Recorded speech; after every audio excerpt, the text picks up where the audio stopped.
वर्ग 5वी आणि 8वीच्या सर्व विद्यार्थ्यांचं मनापासून स्वागत आहे. बघा, आता तुमच्या परीक्षा जवळ आलेल्या आहेत आणि या परीक्षांची खरी तयारी आता तुमची झाली पाहिजे. कारण तुम्हाला शाळेचा अभ्यास आणि ह्या सगळ्या गोष्टी आहे. पण त्यापेक्षाही ज्या कॉम्पिटिटिव्ह एक्झाम आहे, जसं NSSS नंतर स्कॉलरशिप एक्झाम. तर आता पहिल्यांदा आपण NSSS बद्दल थोडं थोडं जे आहे ते बोलणार आहोत. बघा, तुमच्या परीक्षेचा जो काळ आहे आता खूप कमी राहिलेला आहे. तुमच्याकडे आपण असं ब्रॉड लेवलला जरी घेतलं, तरी फक्त आणि फक्त तुमच्याकडे किती दिवस आहेत? 30 दिवस या परीक्षेसाठी आहेत. असं तुम्ही कन्सिडर करू शकता. बट तुमच्याकडे एवढा पण वेळ सध्या नाहीये. कारण तुमची परीक्षा 28 डिसेंबर या तारखेला होईल आणि त्या परीक्षेसाठी तुमची तयारी किती झाली आहे? हा प्रश्न तुम्हाला पहिल्यांदा जो आहे तो कन्सिडर करणं आवश्यक आहे. ज्यांची विद्यार्थ्यांची तयारी 50% काही लोकांची झाली असेल, काही लोकांची 30% झाली असेल, काही लोकांची 80% ही झाली असेल. पण या काळामध्ये सगळ्यात महत्वाचा घटक आहे रिव्हिजनचा. ठीक आहे. ज्या विद्यार्थ्यांची रिव्हिजन या काळात चांगली होईल, ते विद्यार्थी नक्कीच या परीक्षेला जे आहे ते पास करतील. आता याचा एक विशेष अशी स्ट्रॅटेजी काय ठेवायची आपण या 30 दिवसांची? तर याच्यामध्ये सगळ्यात महत्वाचा जो विषय तुमचा राहील तो आहे प्रॅक्टिस. ओके. तर ज्यांनी सगळं वाचलेलं आहे, जसं ज्यांनी यामध्ये गणिताची प्रॅक्टिस केलेली आहे, ठीक आहे, गणित विषयाची प्रॅक्टिस चांगली केलेली आहे, ज्या विद्यार्थ्यांनी बुद्धिमत्ता विषयाची चांगली प्रॅक्टिस केलेली आहे, ठीक आहे, ज्या विद्यार्थ्यांचा जीएसचा जो पार्ट आहे, जनरल स्टडीज आपण म्हणतो, ज्याच्यात विज्ञान आहे, इतिहास, भूगोल ह्या सगळ्या गोष्टी आहे, त्या विद्यार्थ्यांनी आता सगळ्यात महत्वाचा विषय आहे प्रॅक्टिसचा. तुम्हाला जर प्रॅक्टिस व्यवस्थित करता आली, तर तुमच्या ह्या सगळ्या याच्यामध्ये जे काही तुम्ही मेहनत वर्षभर घेतली आहे, त्या सगळ्या गोष्टीचा तुम्हाला काय होणार आहे? फायदा होणार आहे. आता याच्यामध्ये ही प्रॅक्टिस करायची कुठून मग आता आणि कशी करायची? तर सगळ्यात पहिली गोष्ट तुम्ही याच्यामध्ये केलेली असेल, ज्यांच्याकडे पुस्तकं आहेत त्यांनी, की तुम्ही प्रश्नपत्रिका सोडवलेल्या असतील आणि आपल्या चॅनलवरती पण आपण या प्रश्नपत्रिका आपल्या चॅनलवरती सोडून घेतलेल्या आहेत. प्रत्येकच विषयाच्या घेतलेल्या आहेत, जे मी विषय शिकवतो. त्यानंतर दुसरा विषय आहे, की आपल्या बेसिक कॉन्सेप्ट क्लिअर करून घेणं. ओके. काही विद्यार्थ्यांचा जो प्रॉब्लेम असतो, त्यांना गणितामध्ये प्लस, मायनस, मायनस प्लस अशा ठिकाणी प्रॉब्लेम येतो. त्यांनी त्या सगळ्या बेसिक गोष्टी काय करायच्या? सॉल्व्ह करायच्या. काही लोकांचं ऍडिशन मध्ये किंवा सबस्ट्रॅक्शन मध्ये, म्हणजे बेरीज वजाबाकी या गोष्टीमध्ये कुठं काही चुकत असेल, मल्टिप्लिकेशन मध्ये कुठं काही चुकत असेल, त्या बेसिक गोष्टीवरती फोकस करायचं. त्याच्यामध्ये तिसरा महत्वाचा जो पार्ट आहे, आता याच्यात प्रॅक्टिस मध्ये जो येतो तो म्हणजे सराव. रोज आपला गणिताचा किंवा जोही विषय तुम्हाला कठीण वाटतो, त्या कठीण विषयाचा जास्त सराव करायचा आहे. कारण आपल्या सुरुवातीच्या 15 दिवसाच्या सेक्शन मध्ये या गोष्टी करणं आवश्यक आहे. राहिलेल्या 15 दिवसामध्ये आपण काय करायचंय? तर राहिलेल्या 15 दिवसामध्ये याचाही एक प्लॅन आपण बनवूया. या काळात तुमच्या बाकी टेन्शन वाल्या गोष्टी तुम्ही जर साईडला ठेवल्या, NSSS वाल्यासाठी सगळ्यात महत्वाचं हे आहे, की तुमच्या दिनचर्येमध्ये थोडासा बदल होईल, पण तुम्हाला त्याचा फायदा काही काळासाठी किंवा या परीक्षेच्या काळामध्ये जास्तीत जास्त होणार आहे. बघा, दिनचर्येमध्ये तुमचा जो सकाळचा वेळ आहे तो खूप चांगला आहे गणिताच्या प्रॅक्टिससाठी आणि जे बुद्धिमत्ताचा सराव करताय त्यांच्यासाठी. तर गणित आणि बुद्धिमत्ता, ठीक आहे, गणित आणि बुद्धिमत्ता,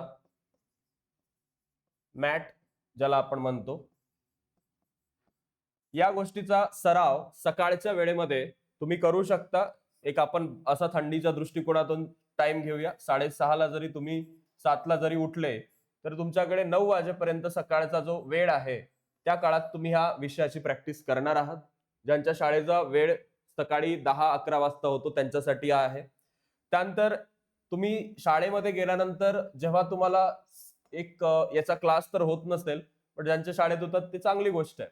जिथं होत नाही त्या विद्यार्थ्यांना सांगतो, की तुमचा जो काही खाली वेळ तुम्हाला मिळत असेल, एखादा ऑफ पिरियड असेल, ठीक आहे, एखादा ऑफ लेक्चर असेल तुमच्या क्लासमधलं, तर त्या वेळेमध्ये तुम्ही जो इतिहासासारखा विषय आहे किंवा विज्ञानासारखा विषय आहे, याचे काय करायचे बेटा? याचे क्वेश्चन सॉल्व्ह करायचे. ओके. क्वेश्चन किंवा आपण म्हणू शकतो रीडिंगही करू शकता, कारण याचं रीडिंग खूप महत्वाचं आहे. याच्या रीडिंग मधूनच तुम्हाला खूप सारे क्वेश्चन पेपरमध्ये भेटून जातील. त्यानंतर जेव्हा तुम्ही घरी येणार, आता शाळेमधून तुम्ही घरी आले, समजा 6:30 वगैरे पर्यंत तुम्ही तुमचा रिलॅक्स झाले, सगळ्या गोष्टी झाल्या, तर ह्या 6:30 वाजतापासूनचा जो 9 वाजेपर्यंतचा टाइम आहे, ठीक आहे, ह्या 6:30 ते कधीपर्यंत, 9 वाजेपर्यंत तुम्ही काय करू शकता. 6:30 ते 9 वाजेपर्यंत ज्या विषयांचे तुमच्याकडे प्रश्नपत्रिकेचे संच आहेत, ते प्रश्नपत्रिका संच सोडवायचे. ठीक आहे, प्रश्नपत्रिका संच या वेळेमध्ये सोडवायचे आहेत, ज्याची उत्तरं तुम्हाला माहिती नाहीयेत. तुमच्याकडे नोटबुक असू शकतं, कोरे कागद असू शकतात, त्या दृष्टिकोनातून तुम्हाला ह्या गोष्टी करायच्या आहेत. ओके, प्रश्नपत्रिका संच सॉल्व्ह करायचे. आता 9 वाजताच्या दरम्यान मध्ये, आता ज्यांच्याकडे माहिती आहे, ज्यांना वेळ माहिती, आपण जे लाईव्ह क्लासमध्ये रेग्युलर येतात, ते जर प्रश्नपत्रिकेच्या दरम्यान तुम्हाला वाटलं काही अडचण आहे, काही आहे, तर आपला एक क्लास याच चॅनल वरती असतो 8 ते 9च्या दरम्यान. ठीक आहे, तुम्ही लाईव्ह पण करू शकता. ही तुमच्यासाठी एक IMP गोष्ट होईल, की तुमच्यासाठी या वेळेमध्ये जर तुमचा सरावात कुठं अडथळा आला, डिस्ट्रॅक्शन झालं, तर लगेच आपला लाईव्ह क्लास जॉईन करून घ्यायचा, जो 8 ते 9च्या दरम्यान आहे. ठीक आहे, 8 ते 9च्या दरम्यान नंतर जो 9 नंतरचा वेळ आहे, जसं तुम्ही जेवण वगैरे तुमचं होऊन जाणार त्याच्यामध्ये 10 वाजेपर्यंत, 10 ते 11 या काळामध्ये फक्त एकच गोष्ट करायची आहे. जे काही तुम्ही दिवसभर याच्यात केलेलं आहे, त्याचे फक्त पानं पलटवायचे. ठीक आहे, पानं पलटवणे. ठीक आहे, कशाचे? जे तुम्ही सकाळपासून सुरू केलं दिनचर्येमध्ये, सकाळी 6:30 ते 9 पर्यंत गणित बुद्धिमत्ता केलं, मग त्यात कोणकोणते क्वेश्चन सॉल्व्ह केले होते, त्रिकोणाचे केले होते, प्रॉफिट लॉस केलं होतं, नफा तोटा केलं होतं, जे काय आहे ते, तर ते सगळं पाहायचं की तुम्ही आज कोणते क्वेश्चन सॉल्व्ह केले होते. दुसरी गोष्ट म्हणजे हे जे ऑफ लेक्चर जे होतं तुमचं, त्यामध्ये तुम्ही जे काही थोडंसं वाचलं होतं या जीएसच्या टॉपिकचं, इतिहास, विज्ञानाचं, भूगोलाचं म्हणा, तर ते थोडंसं बघायचं. 6:30 ते 9 किंवा 8 ते 9 या काळात जे काही तुम्ही पाहिलं, क्लासमध्ये पाहिलं आपल्या, किंवा तुमच्याकडे एखाद्या प्रश्नपत्रिका तुम्ही पाहिल्या होत्या, सॉल्व्ह केल्या होत्या, काही वाचलं होतं, त्या सगळ्या गोष्टींचं काम तुम्हाला इथं रिव्हिजन मध्ये करायचंय. ओके, कारण याच्यामध्ये सगळं करून टाकाल तुम्ही, रिव्हिजन नाही केली तर बऱ्याच विद्यार्थ्यांचं याच्यात नुकसान होतं. कारण रिव्हिजन मध्ये काय होतं, की जे तुम्ही दिवसभर सगळं वाचलेलं आहे, ते सगळं तुम्हाला आठवतं. ठीक आहे, आणि हे आठवणं महत्वाचं आहे. कारण एक मोठा कठीण प्रश्न सोडवला आणि तो मग एकदा सोडवला, नंतर त्याचं काही आठवत नाही, तर याला काही अर्थ नसतो. त्यामुळे ह्या सगळ्या गोष्टी करणं आपल्यासाठी या स्ट्रॅटेजिक प्लॅन मध्ये खूप महत्वाच्या आहेत. आता याच्यामध्ये तुम्हाला अजून कोणत्या गोष्टी करायच्या आहेत, त्याही तुम्हाला सांगून देतो. या सगळ्या गोष्टींबरोबरच तुम्हाला तुमच्या परीक्षेची वेळ, तुमच्या परीक्षेत कोणत्या गोष्टीला किती मार्क्स आहेत, ठीक आहे, ह्या सगळ्या गोष्टीचं ओव्हरऑल माहिती असली पाहिजे. कारण जेव्हा तुम्ही परीक्षेला जाल, त्यावेळेस याच गोष्टी तुम्हाला माहिती नसतील, तर थोडा प्रॉब्लेम येऊ शकतो. त्यासाठी एखादं गाइडेड लेक्चर पहा, एखादं NWMS अवेअरनेस वाला जे आपल्या युट्यूब चॅनल वरती क्लास आहे तो पहा, आणि त्याच्यात सगळे विषय आणि कोणत्या याला किती मार्क्स आहेत ते समजून घ्या. आता याच्यातला जो सगळ्यात अंडररेटेड पार्ट राहतो, की इतिहास, भूगोल आणि सामान्य विज्ञान, याच्यामध्ये गणित बुद्धिमत्तेची तयारी सगळ्याच ठिकाणी करून घेतली जाते. पण आपण सामान्य विज्ञानाबद्दल जर बोललो, तर याच्यासाठी काय करायचं, विज्ञानासाठी आपण काय करायला पाहिजे. विज्ञानाचे 3 पार्ट्स तुम्हाला आहेत, आणि चांगल्या प्रकारचं विज्ञान तुमचं आहे. तुम्हाला भौतिकशास्त्र आहे, म्हणजे फिजिक्स आहे, तुम्हाला रसायनशास्त्र आहे, केमिस्ट्री आहे, तुम्हाला बायोलॉजी आहे, तुम्हाला ज्याला आपण मराठीमध्ये जीवशास्त्र म्हणतो,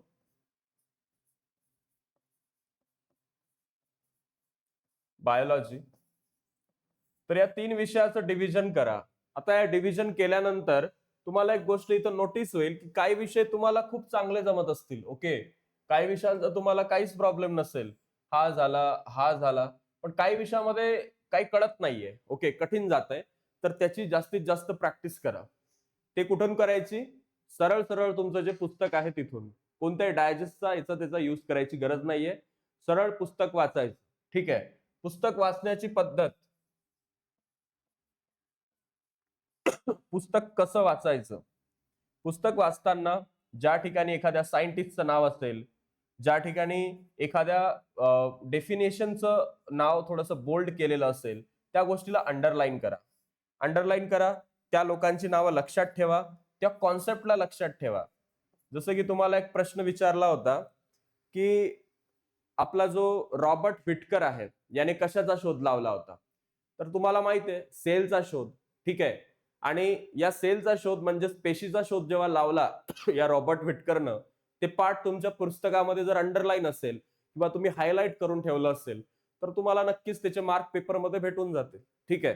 सो या गोष्टी पेपरमध्ये, कठीण विषयांमध्ये किंवा या विज्ञानाच्या भागामध्ये तुम्हाला लक्षात ठेवायचे. एखादा भौतिकशास्त्रातला गुरुत्वाकर्षणाचा पार्ट आहे, त्या गुरुत्वाकर्षणामध्ये तुम्हाला कोणत्या गोष्टी लक्षात ठेवायच्या आहेत ते तुम्हाला माहित असलं पाहिजे. याच्यातले फॉर्म्युले, त्या फॉर्म्युल्याच्या बेसवर प्रश्न आपल्याला पेपरमध्ये असतात. एखादा सायंटिस्ट आहे, त्याने एखादा लॉ दिलेला आहे, त्या लॉ वरती आपल्याला प्रश्न असतात. कलायडोस्कोप वरती तुम्हाला खूप सारे प्रश्न विचारलेत पेपरमध्ये. तर ह्या गोष्टी जास्तीत जास्त वाचून जायच्या, कारण हा कलायडोस्कोप वरचा प्रश्न 2023च्या पेपरमध्ये पण आहे आणि 2024च्या पेपरमध्ये पण ऍज इट इज थोडासा बदल करून विचारलेला आहे. म्हणजे ते पेज डायरेक्ट वाचून क्लिअर करून ठेवायचं, कारण त्याच्यावर तिसऱ्याही 25च्या याच्यातही प्रश्न येण्याचे चान्सेस आहेत. सो ह्या गोष्टी फॉलो करायचे. याच्यामध्ये तुम्हालाही काही अजून प्रश्न असले तर ते तुम्ही कमेंट बॉक्समध्ये टाका. सगळ्यांचे क्वेश्चन जे लवकर टाकतील त्यांच्या प्रश्नांची उत्तरं पहिल्या 30 मिनिटांमध्ये तुम्हाला देण्यात येतील. तर तुमचे जेवढे काही प्रश्न आहेत पहिल्या 30 मिनिटांमध्ये व्हिडिओ अपलोड झाल्यानंतर ते सर्व तुम्हाला टाकायचे. So thank you so much. या व्हिडिओला जाताना लाईक आणि सबस्क्राईब करायला विसरू नका या चॅनलला. आणि या व्हिडिओ सोबतच आपल्या चॅनलवरती जे लाईव्ह क्लासेस आहे सायंकाळी 8 ते 9च्या दरम्यान मध्ये फ्री लाईव्ह क्लासेस, त्याला जॉईन करायला विसरू नका. धन्यवाद.